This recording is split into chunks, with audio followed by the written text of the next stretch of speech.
WhatsApp guys সবার কি অবস্থা হাজির হয়ে গেলাম মাশরাফের জন্য নাটকের 801তম পর্বে কি ঘটতে চলছে তার অগ্রিম খবর নিয়ে।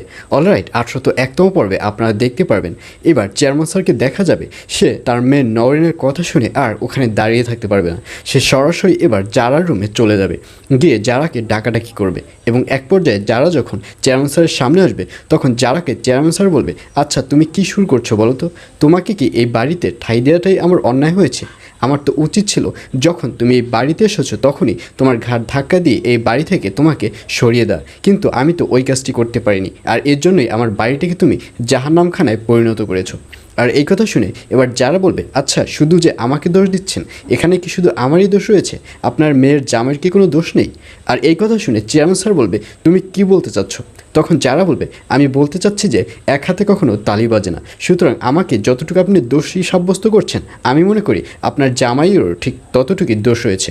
অর্থাৎ সুজন সাহেবের যদি ইচ্ছে না থাকতো তাহলে সে আমার সাথে সম্পর্কে জড়াতো না, সুতরাং এখানে দুজনেরই ইচ্ছে রয়েছে, সুতরাং আমাকে আপনি যতটুকু বকাঝকা করবেন আমি মনে করি সুজন সাহেবকেও ঠিক ততটুকুই বকাঝকা করা উচিত।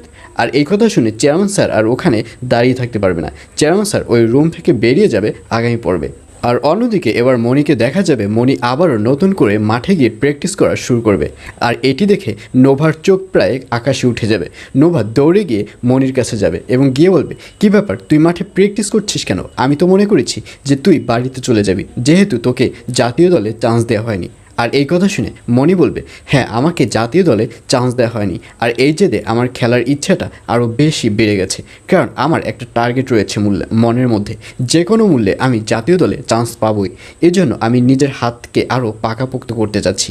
আর এই কথা শুনে নোভা মনে মনে ভাববে, আমি যেটা চেয়েছি তা তো হিতে বিপরীত হয়ে যাচ্ছে, এখন আমি মণিকে কীভাবে ঠেকাবো? মণিকে ঠেকানোর আর একটা রাস্তাই রয়েছে, যেভাবেই হোক এবার আয়নের নাম্বারের ওখানে আয়নের মায়ের নাম্বারটি সেভ করতে হবে। এগুলো নোভাকে চিন্তা করতে দেখা যাবে আগামী পর্বে।